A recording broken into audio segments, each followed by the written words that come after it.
Kerala Blasters ആരാധകർ ഇപ്പോൾ കാത്തിരിക്കുന്ന സൈനിങ്ങാണ് ദിമിയുടെ റീപ്ലേസ്മെന്റ് സൈനിങ്. മോണ്ടിനെഗർ സൂപ്പർ താരമായ സ്റ്റീവൻ ജോവറ്റിക് ബ്ലാസ്റ്റേഴ്സിലേക്ക് എത്തുമെന്ന തരത്തിലുള്ള ധാരാളമായ റൂമറുകൾ പ്രചരിക്കുന്നുണ്ട്.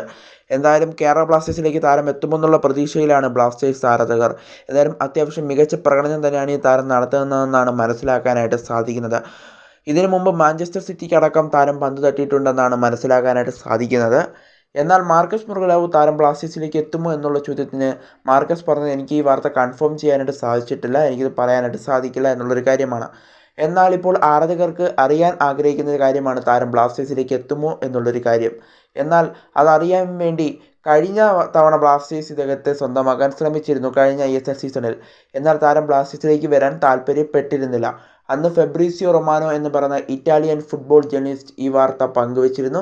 താരം മറ്റൊരു ക്ലബിലേക്ക് ചേക്കേറി എന്നുള്ളൊരു വാർത്ത പങ്കുവച്ചിരുന്നു. എന്നാൽ ആരാധകർ ഇപ്പോൾ ഫെബ്രീസിയോ റൊമാനോയോട് തന്നെ ചോദിച്ചിരിക്കുകയാണ്, താരം ബ്ലാസ്റ്റേഴ്സിലേക്ക് എത്താനുള്ള സാധ്യതകൾ ഉണ്ടോ എന്നുള്ള തരത്തിൽ. എന്നാൽ ഫെബ്രീസിയോ റൊമാനോയുടെ എക്സ് അക്കൗണ്ടിൽ ഇപ്പോൾ ധാരാളമായി ബ്ലാസ്റ്റേഴ്സിൻ്റെ ആരാധകർ ചോദ്യവുമായി മുന്നോട്ട് വരികയാണ്. എന്നാലും ഫെബ്രീസിയോ റൊമാനോ ഇതിൻ്റെ ഒരു മറുപടി നൽകുമോ എന്നുള്ളത് നമ്മൾ കണ്ടറിയേണ്ട ഒരു കാഴ്ച കൂടിയായിരിക്കും. എന്തായാലും മറുപടി നൽകുകയാണെങ്കിൽ ഏകദേശം ഉറപ്പിക്കാം താരം ബ്ലാസ്റ്റേഴ്സിലേക്കാണോ അല്ലയോ എന്നുള്ള കാര്യത്തിൽ. എന്തായാലും നമുക്ക് ആകാംക്ഷയോടെ കാത്തിരിക്കാം. എന്തായാലും ഫെബ്രീസിയോ റൊമാനോയുടെ മറുപടിക്കായി കാത്തിരിക്കുകയാണ് ആരാധകർ.